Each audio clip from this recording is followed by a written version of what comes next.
Ready, set, go.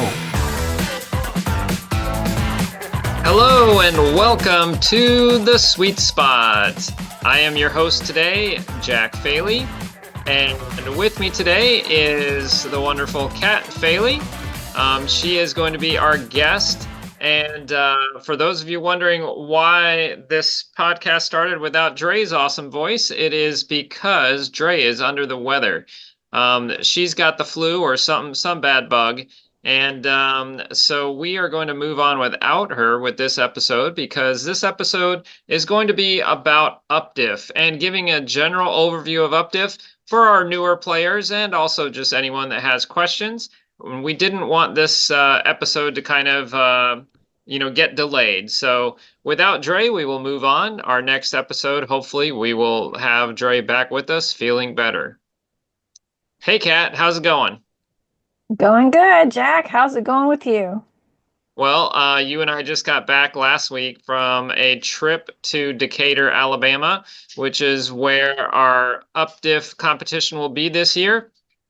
We were making some final assessments of different things, banquet venues, looking over the field and figuring out logistics on the field, and everything went pretty well, right, Kat? Yeah, well, other than being freezing cold. Yeah, we had to get out of there right before, like we left Thursday night and Friday morning at like 3 a.m. they had a snowstorm. And, I'm sure for all the northern folks, they laugh when I say a snowstorm because it wasn't probably that much snow.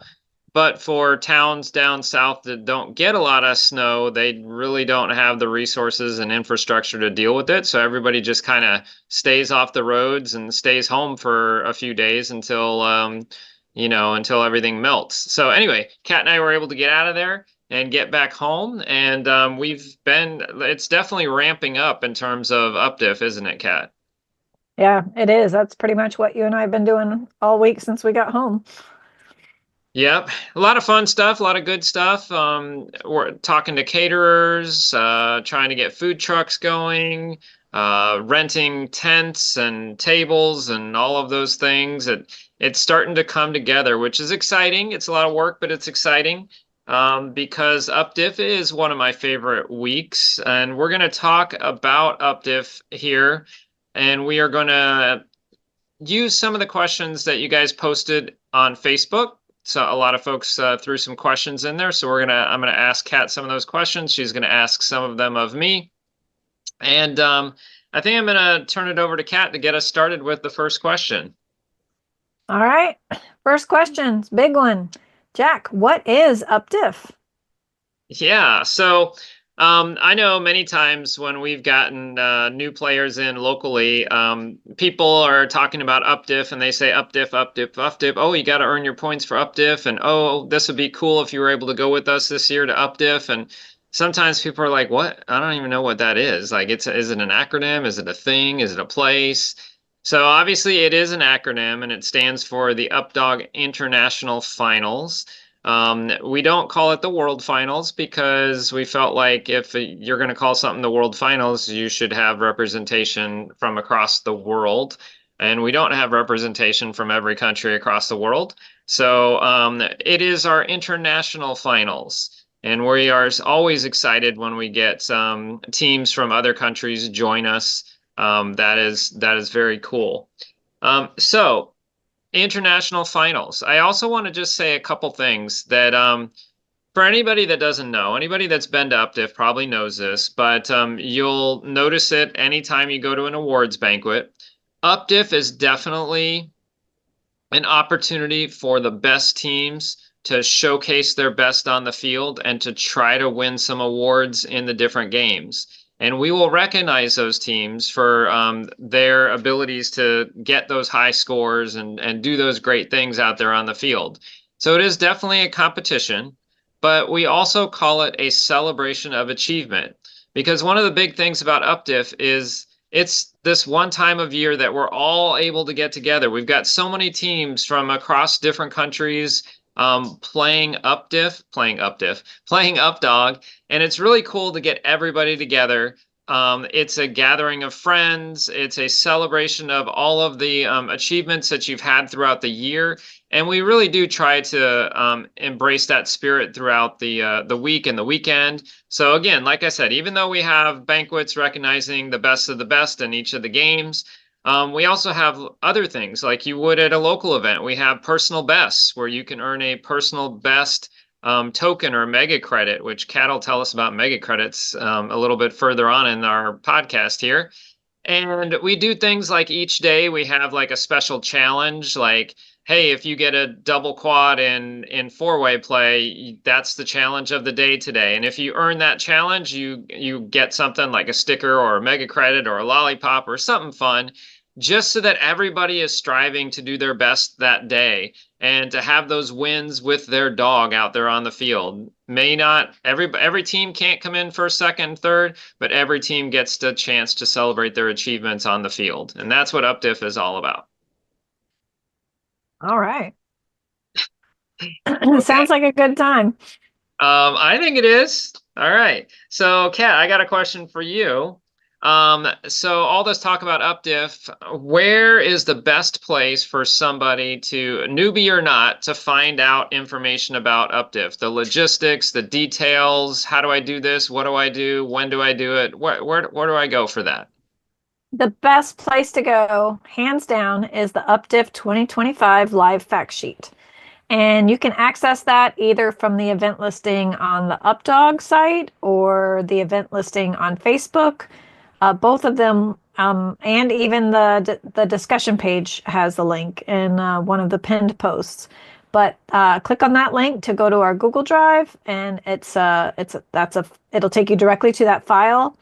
It covers everything: dates, locations, qualification information, which games are being played at UpDiff, which levels, pricing, schedule, lodging, cancellation policy, other important information, location maps, tenting and setup information, the UpDiff theme, what to do about freestyle music. It talks about getting your dog measured, getting your players packs, checking in, merchandise, raffle, photographers, food, banquets, event pages, running orders, rules, local vet information, sponsors, vendors, like literally everything is there. So that is by far the best place and really the only place that you should go, because that document is updated live. So that's why it's called a live fact sheet. So literally the moment I get new information, I put it on that document.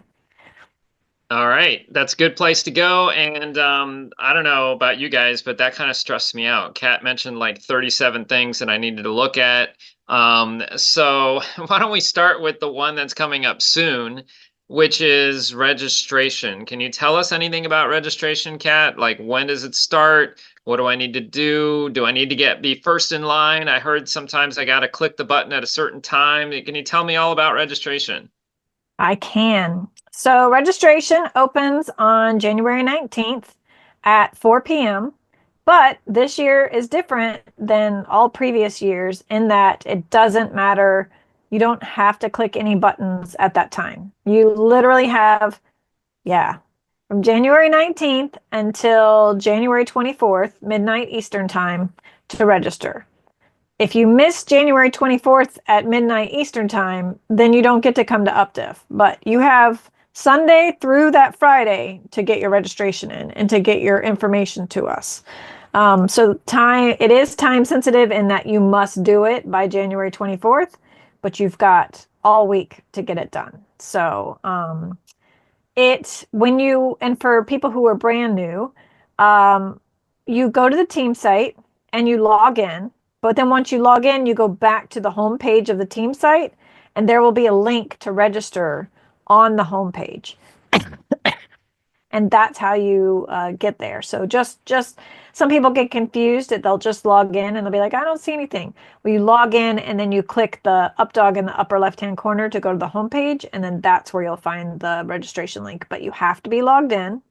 So if you are having login issues, you need to let us know ASAP that you can't Let us log know, in. Kat. Is that help@updogchallenge.com? Yep. But hopefully you've been logging in and you know how to do that. Let's see. So this podcast is coming out on Tuesday. Registration will already be open. So yeah, if you can't log in, you need to like literally let us know ASAP. Okay. It's my understanding. I know Brian does all of the programming for that. So when I log into that, is it already going to know like what I am qualified for? It will. Oh, You'll get to, and Brian's going to put out a tutorial of some sort prior to registration that'll opening. be So super helpful. everyone do what? I said that'll be super helpful. Thank you, Brian. Sorry. Go Yeah. ahead. So everyone will have seen that before they even see this podcast.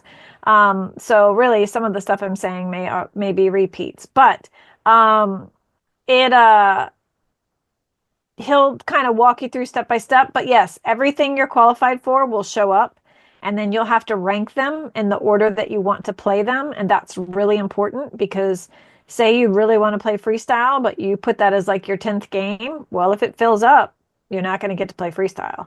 So you put your most important games at the top. And you're going to tell us, what banquets that you're going to go to. You're going to tell us whether or not you want to volunteer. You're going to tell us where you're staying. You're going to tell us whether or not you want a player's pack. Like there's all kinds of things that you are going to tell us through that registration process. All right. Well, just between you and I, freestyle number one, I want to make sure I get that. Dre, 7 minutes in, I mentioned freestyle. Kat beat me to it, actually. She already said that. And I definitely want a player's pack. I heard they're awesome. I definitely want a player's pack. So those are my two things in my head. That's what I'm going to do. Yep. All right. So anything else about registration, Kat? Probably not because hopefully it got covered by Brian in his tutorial All right. already. All right. I have faith in you, Brian. All right, Jack, is there anything going on at UpDiff besides the game or competition? Oh, totally. Yes. We always try to have like little things happening in the evening time, at lunch break. We have players meetings in the morning. Of course, any time that you have downtime at UpDiff is a great time to catch up with players across the country, your friends that you only get to talk to on Facebook, perhaps. So it's definitely way more going on than just the games. We typically have raffles. We will have a hospitality tent. So when you're at UpDiff, there of course is sound going on throughout the event, and you'll hear timers going on between the different fields and so forth. There's also background music, and I'll tell you about that background music here in a second. But there's also what we like to call the voice of God, that are announcements that go all the way around any field that you're on. That's in case, in case Kat gets lost, I can say, Kat, where are you? Come to this tent or whatever.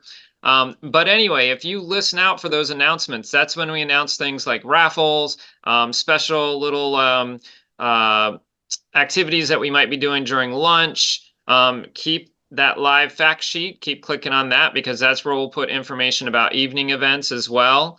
Last year we did a scavenger hunt and some other cool fun stuff, and I've got some ideas for this year. Remember that this year's theme is Up Dog is Out of This World, so I'm trying to think of some cool themed things that we can do about that. Maybe some alien stuff, Dre, or some space stuff. So we've got you guys covered with extra things that happen. I just want to say something real quick because I think this is kind of something that maybe folks don't know. So the background music, not only is it nice just to have background music, kind of sets a mood, keeps things light, but also the background music is essential for having a sound wave break in between the fields. A lot of times people are standing on the side of the field and they're like, man, I wish they would turn that background music down, or why are they playing that? We're playing it so that the sound, the timer, and the sound of people calling their dog or whatever sound waves are happening on the other, they're coming off the field and they're getting somewhat blocked by the sound waves that are set up going this way, and that's the music, the background music. So the background music, of course, it's there for everybody to enjoy, but it's also serving a purpose to try to separate the sounds on each of the playing fields. I'm going down a rabbit hole here with this, but I'm just going to throw this out there too. We also try to have different timers going on different fields so that if you're playing on one field, you might say, all right, when I go out there, I know I'm listening for Morgan Freeman, and that's the timer. And on the other field next to me, there's a lady that's talking, a British lady or whatever. So that way there you can easily identify when I heard 15 seconds, was that my timer or was it another timer? Awesome.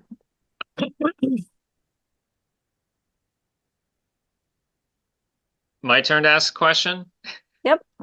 All right.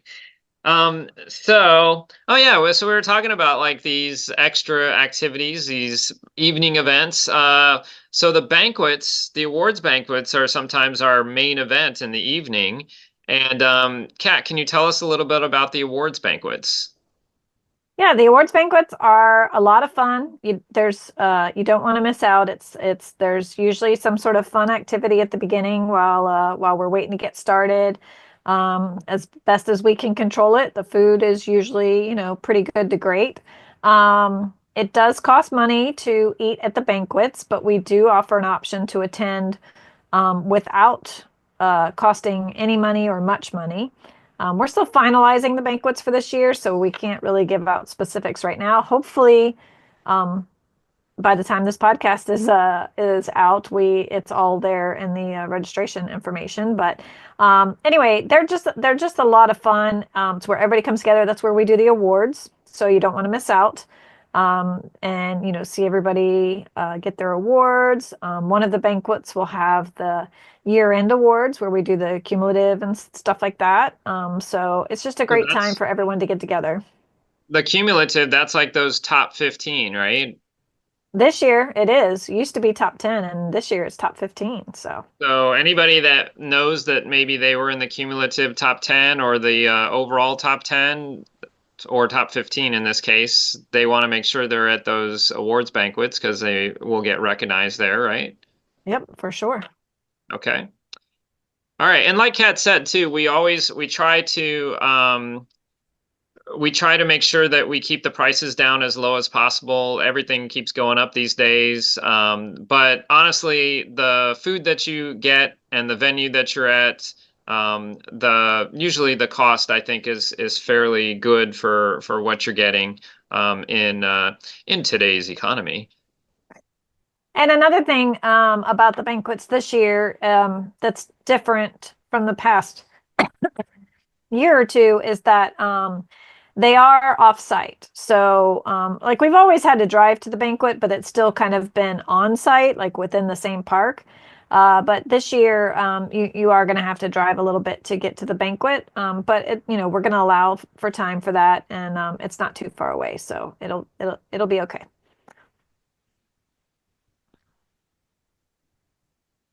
You got a question for me, Kat? I do. Speaking of food, Jack, will there be any food available at the field during the daytime? Nope. Bring your energy bars, people. That's all you're going to get. Beef jerky, trail mix, things like that. Make sure you stock up. Absolutely, Kat. There will be food at the field. We always try to do this for our competitors. We work with the local area to get some food trucks. I've been working on that already. And we've got a number of good food trucks available that we're trying to line up for different days. So each day we typically try to have 2 food trucks so that there's a choice and also so that there's not a huge line for lunch or anything like that. We're going to try to make sure that at least one of those food trucks has breakfast to provide as well. I'm working with them to see if we can get coffee. I can't promise that there will be hot coffee every morning, but that's a goal of mine as I'm working with the food trucks. The good news about Decatur is that it's not in the middle of nowhere. The fields are not in the middle of nowhere. So if you have to run out and grab something for lunch or call Uber Eats or on your way in from your Airbnb, you probably will be able to pick up something on the way in, which, like I said, in the past couple years, it's been a little bit more challenging because it's been kind of a remote area. So you'll have lots of options for food this year. I'm really excited about some of the food trucks, and hopefully they'll be really good. Awesome. All right, so Kat, what can you tell us about running orders, and how do I make sure like I'm, at the field I'm supposed to be at? I've heard people saying that there's like a bunch of fields going on at UpDiff. I'm just a little worried that of me knowing where I need to be when. Okay. That's a very good question. And the running orders are kind of the magic of UpDiff. And it's what makes everything run smoothly and everyone be able to be where they're supposed to be on time. And so we will be running 6 fields, most likely 6 fields simultaneously at UpDiff, depends on the registration numbers. But that's the plan. So you can figure on at least 5 at a time because that was what we did last year. And about a week before UpDiff or thereabouts, I will publish the running orders. And it's very important that you look at those when I publish them. The link will go out on the discussion page. The link will go on the live fact sheet. Look at them and look for conflicts. I spend hours, not even hours, I spend like a month and a half putting together these running orders. And I try very hard for you not to have conflict. So if you've got, you're running 3 dogs and 2 games, you shouldn't ever have to run a dog closer than like 10 or 15 dogs. Like you'll have at least 10 or 15 dogs between dogs space. So, that gives you a good 20 minutes to like go put up one dog and get another dog. And usually it'll work out to where you'll play 1 game in the afternoon and 1 game in the morning, or 1 game early morning and 1 game late morning, something like that. But it usually works out really well. If you're somebody who's running, 10 dogs, well, good luck to you. And you brought that upon yourself, but I still try to do the best that I can do. For families, the system, I know if you're a family and if you're grouped together. So I try to have everyone on the same field at the same time within reason. If you have a large family and all the kids are playing all the same dog, it can get a little tricky. But for the most part, I try to have the whole family unit on the same field at the same time, and then have plenty of time to switch to another field. So don't stress about it. You get to, like I said, it'll come out about a week before UpDiff. You'll have time to look at it and report back any conflicts that I may have missed. And to the best of my ability, I will fix those. Now, what I can tell you is if you have someone else running your dog who is not a family member, I may not always catch that, and I may not always be able to balance that. That's kind of going to be the drawback of you having other people playing your is Multiple handlers. multiple handlers is just trying to figure that out. I do my best, but there's a limit, and that limit is once you start handing your dog off to other people, then it might start getting a little tricky, but I do the best that I can. With that, well, go ahead, Jack. No, I was just gonna say, first of all, not just sticking up for Kat because she's my wife. I just know Kat works really hard at this. I also know, based on other years at UpDiff, that everybody seems very pleased with the running order. So that would be one thing I wouldn't stress about. If you look at the running order when it comes out and you feel like you do have a situation that you're not going to be able to handle, again, you've got a week to kind of get back with Kat and see if she can help you out. And like I said, in years past, that's been one of the things that has not been an issue for people. And if it is prior to UpDiff, we've figured out so that everybody has the time to rest their dog or to get to another field or whatever it is. And at UpDiff, the fields are numbered / color coded. So, and then when you get the running order, it's color coded to match the field. So it'll say field 2, greedy, field 2, maroon, like, say that field is the maroon colored field and it's field number 2. It'll be referenced by color and by number. The paint on the field will match the color if possible. That was what we did last year. We'll try this year, depends on what paint is in stock and all that kind of stuff. We try to put flags up that match the field. The map that you get, I would print out that map and keep it with you so you know what field is what number and what color. And so that way you know, okay, I'm on field 2. Field 2 is this middle field over here. And the running order is in blocks of half hours. So even if a field is running early, you know that you're still going to run in that half hour, and we make them hold for that half hour. So if the running order says that I run on field 3 between 11:30 and 12, then you won't run before 11:30. And you really shouldn't run after 12 because, again, we stop them every half hour to make sure that it lines up. Because in the past, that's kind of happened like Time Warp will get ahead and then things get kind of off count. So while it's a little bit of a pain for our judges to hold the fields like that, it works great in terms of everybody being where they need to be. And worst case scenario, we'll hold them every hour because that was suggested last year that maybe we switch to an hour versus a half hour. But I'll figure that out, and everyone will know, before we get to UpDiff how that's going to work. But again, it should be very clear. Keep your map with you. Memorize where the fields are. Write down or print out who all you have running that day, what field, so that you can just look at it and go, okay, I'm on field 2 at 11:30 and for greedy, and I'm on field 4 at 2:30 for whatever game is going on besides greedy that day. I can't remember at the moment. And as long as you keep yourself organized in that way, you'll have no issue being in the right place at the right time. If you have any questions about organization, just put it out there on the discussion page and you'll get like at least 5 people that will show you their spreadsheet or chart or flow chart or something that they've made. Every year I see something posted, I'm like, oh, geez, that's pretty amazing. So ask a friend whenever you have a question or whenever you're wondering, how do I keep this all straight? Yep. Kat, I know when they register, that's also a time when they let you know whether or not they can volunteer. If I'm going to volunteer for something, are you going to make sure that what I'm volunteering for isn't interfering with my runs? Correct. So what I do is I create the running order first, and then once the running order is created, I go back through and I fill in volunteer assignments.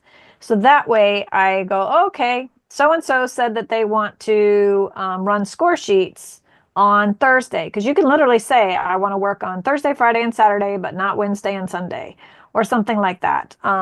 Because you know your schedule, and maybe you only have 2 dogs playing on Thursday. So you're like, yeah, I have I have free time to do that or help or whatever. So I'll go, okay, Mary Jo is free to Thursday afternoon. So I'm going to assign Mary Jo to run score sheets for 2 hours. And if Mary Jo does that, Mary Jo earns mega credits. And Not Mary Jo. Mary Mary Jo's a Jo. good egg. Yep. And not only do you earn mega credits, which you can spend in our UpDiff store, you also get your name in the hat to win a Wave 1 spot for next year, which you may have just seen that post go out last week. 10 lucky people who won a Wave 1 spot for their volunteer efforts last year. So that's another reason to volunteer.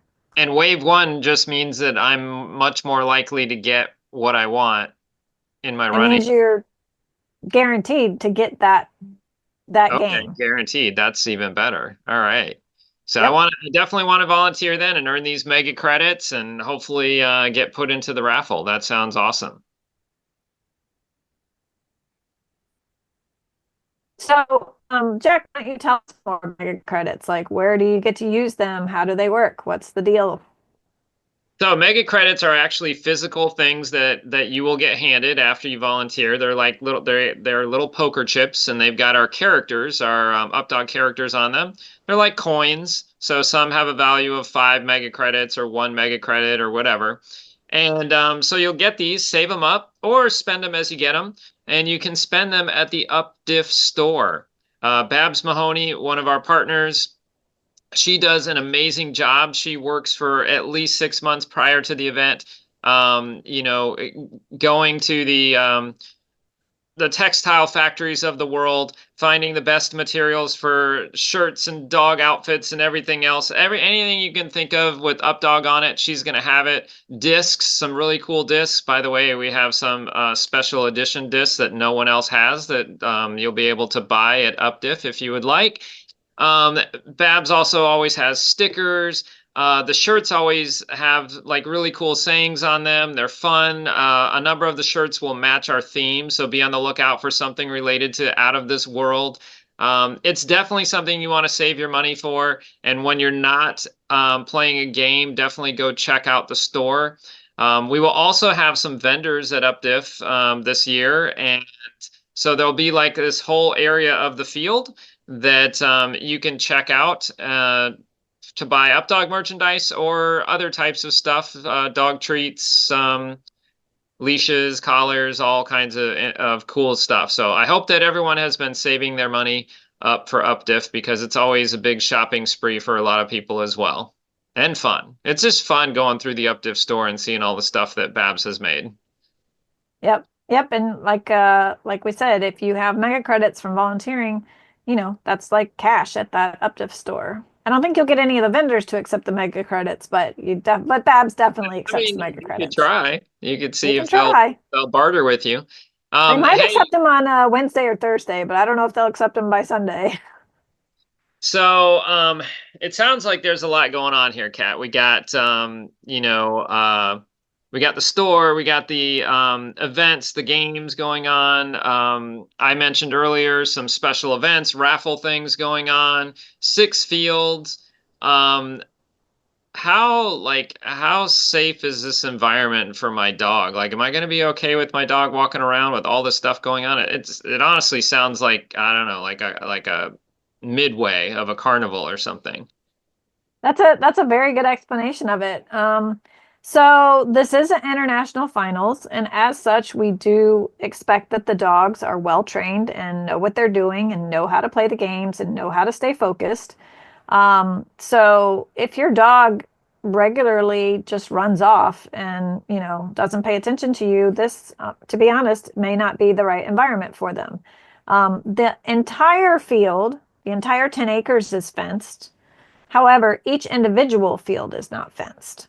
They will be, they'll be about 30 yards apart from end to end, like long end to long end, like throwing zone to throwing zone, or not throwing zone, throw zone, like for, say, throw and go. That'll be about 30 yards apart.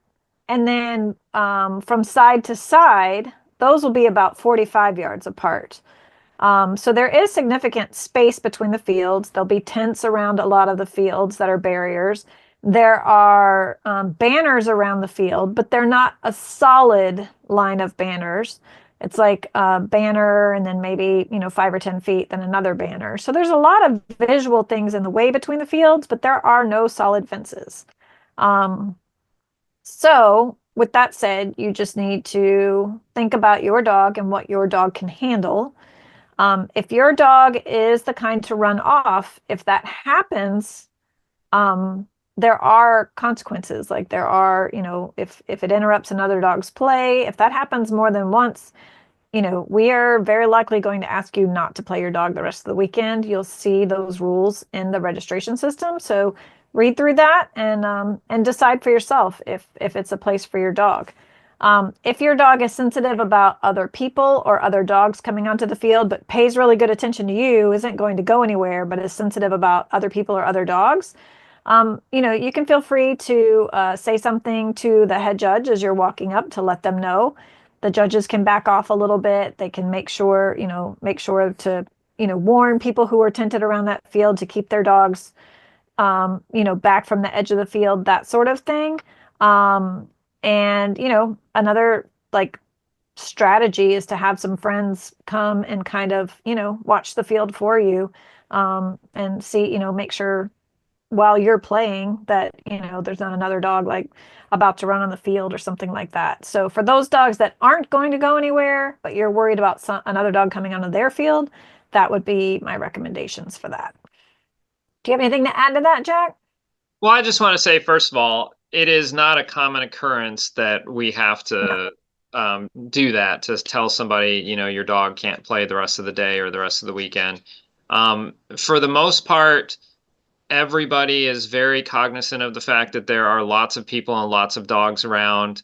There should only ever be 8 dogs loose in the entire 10 acres at one time because there should only be one dog off leash on each field. And we have 8 fields, and they're not even all running at the same time. So the most dogs that should be off lead at any one time would be 8.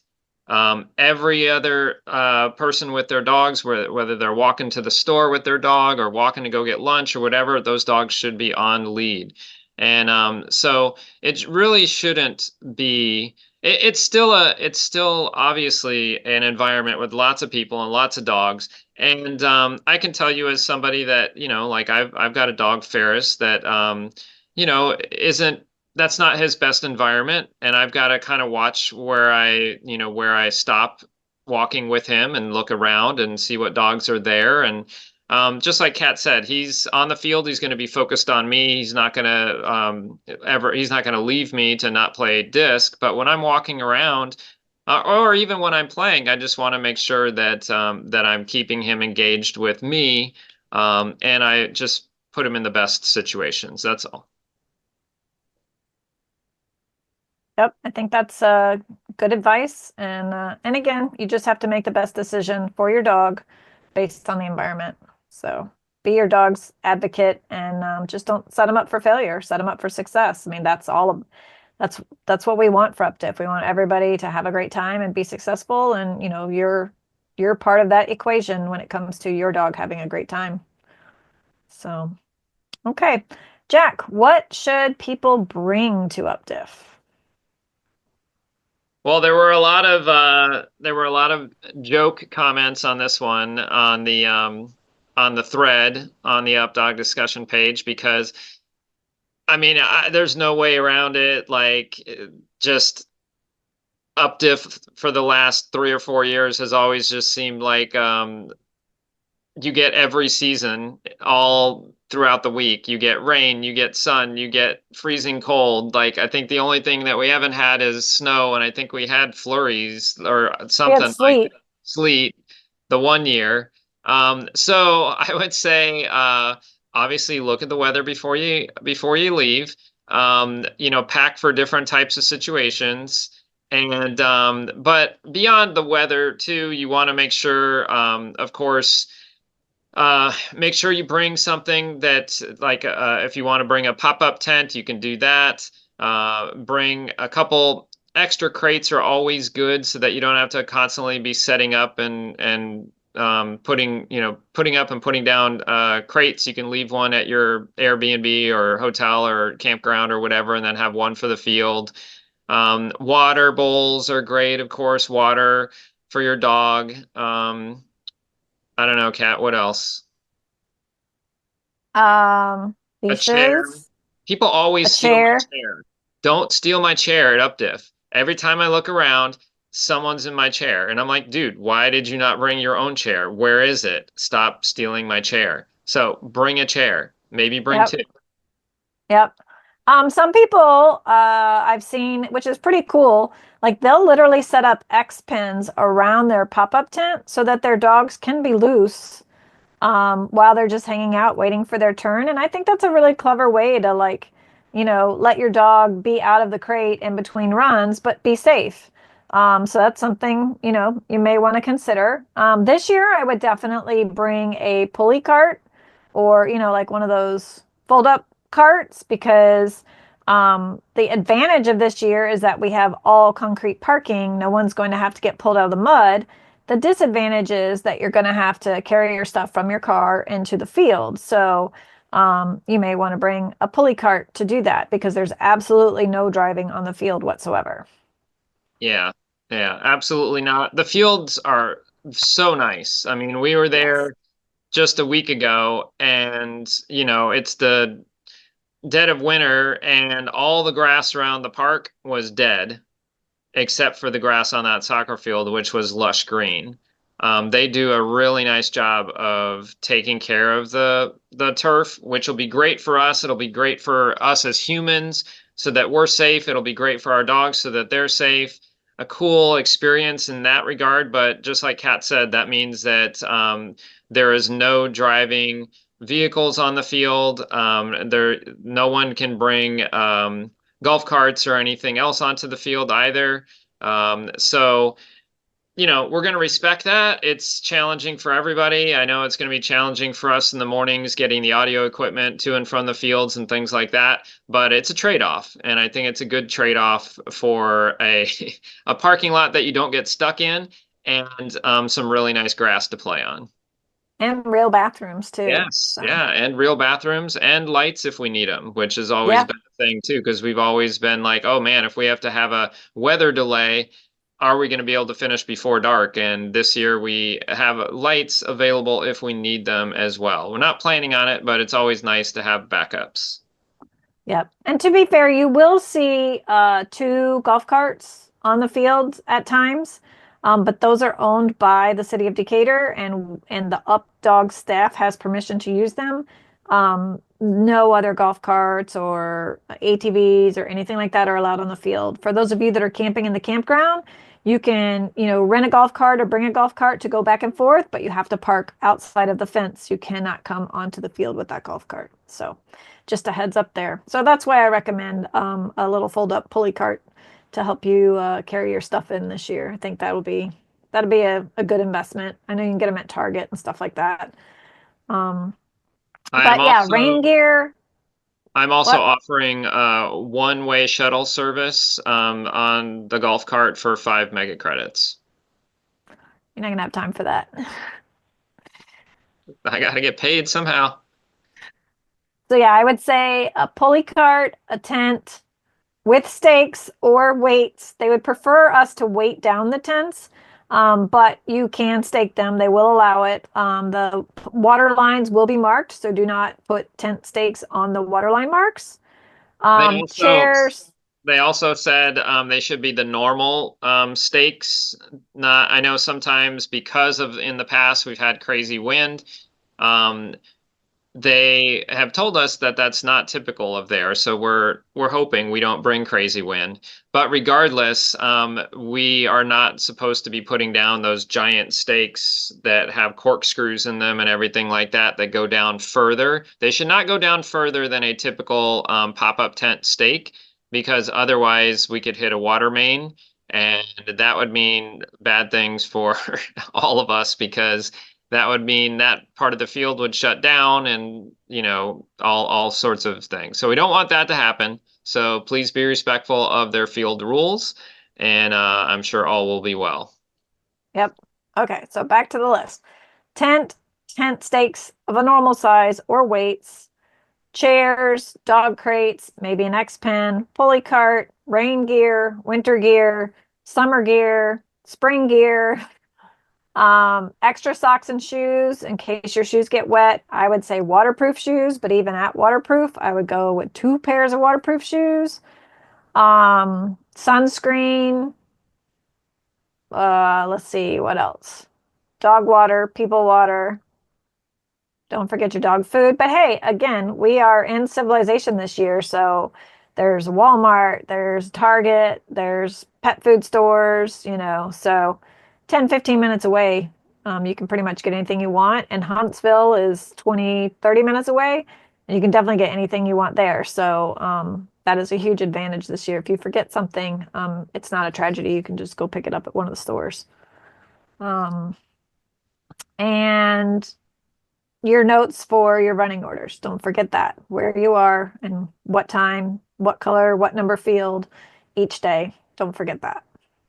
Oh, one more thing that people should not forget, especially for newbies that have never been to UpDIF, you probably don't know this, but in the last 2 or 3 years, UpDIF has turned into a giant sticker exchange where people have created like little logos for their team or logos with their dog on it, and made little stickers, just like 2 to 3 inch size stickers. And people trade them like crazy at UpDIF. So you end up leaving UpDIF with like all these cool stickers that you can place onto your lockers at school, or your, your car or your computer, laptop, whatever. But it's fun. So if you haven't, created a logo or gotten stickers made, that might be something you want to do in the next 2 months. And bring them to UpDiff. There will be literally hundreds of people there that would like to trade stickers with you. Yep. And something fun we do every year. I don't know what the themes are going to be this year, but we try to do different theme days. Like last year we did, celebrate your state or your club day, things like that. So keep an eye out for that announcement so that you can be prepared with the proper shirt or the proper, attire for that day.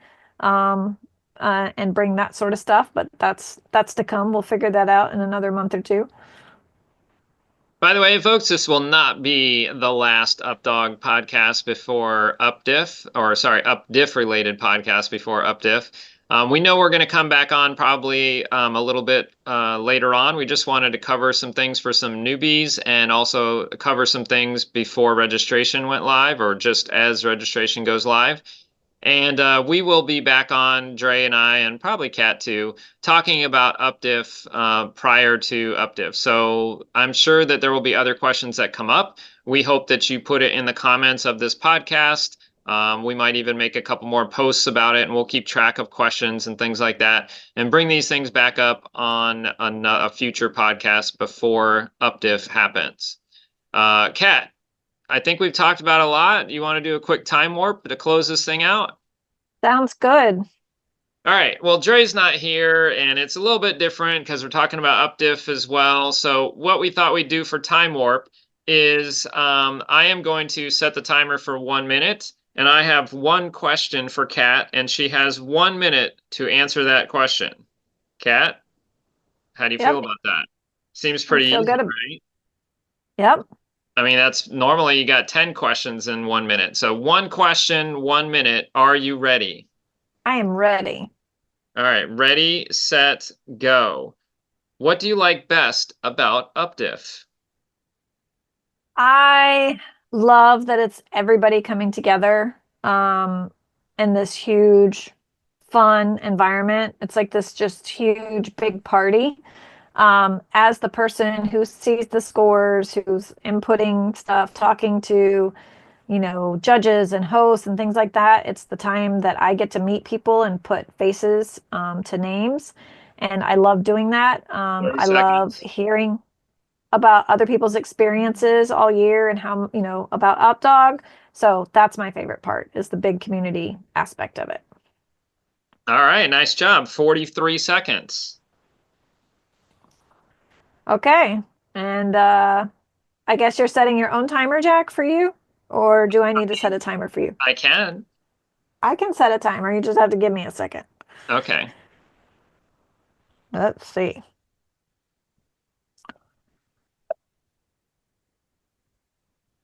All right. Jack, are you ready? I am. All right. Ready, set, go. All right, What do you like best about UpDiff? I was hoping you'd ask me that. So like Kat, I mean, I don't want to say ditto, but ditto on that part about it's just so cool to see all the people from all over that come together. They have been playing with their dog throughout the year, and to put faces to names and have, conversations with people, even if they're just quick ones while we're waiting for the lunch truck to get our lunch, or, everybody is so helpful as well. I'm usually running around trying to do things, and every time I see somebody, they're just asking me like, "Hey, what can I do to help?" Or this things are going great. Thank you so much. That just it makes everything that we do throughout the year worth it. To see everybody having a good time, and also with everybody as to how grateful they are 10 and things like seconds. that. What? 10 seconds. And I love being on the freestyle field, taking care of that.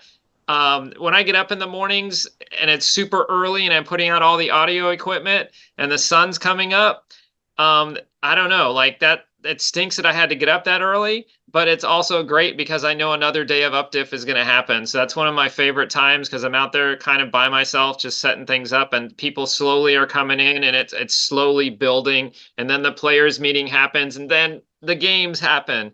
It's a ton of fun. I can't wait to meet all the newbie folks. And did I do that within a minute? No, I win. Okay. All right. Well, guys, that is the end of our podcast. We hope that you have enjoyed hearing a little bit about UpDiff. Brian will be on hopefully with some.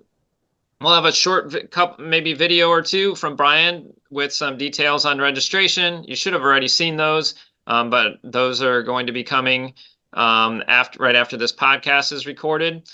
And anything that pops up, like any major questions that seem to pop up, we will include them in podcasts. We will include them on the live fact sheet, and we will include them in some of our Facebook posts. So just be on the lookout for that stuff.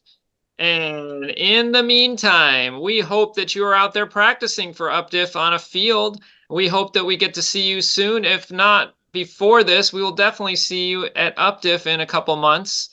Kat, until then, what are we supposed to do? Be kind to each other. And be kind to our dogs, like that little Wham over there. All right, everybody. Thanks very much for listening. Talk to you later. Bye.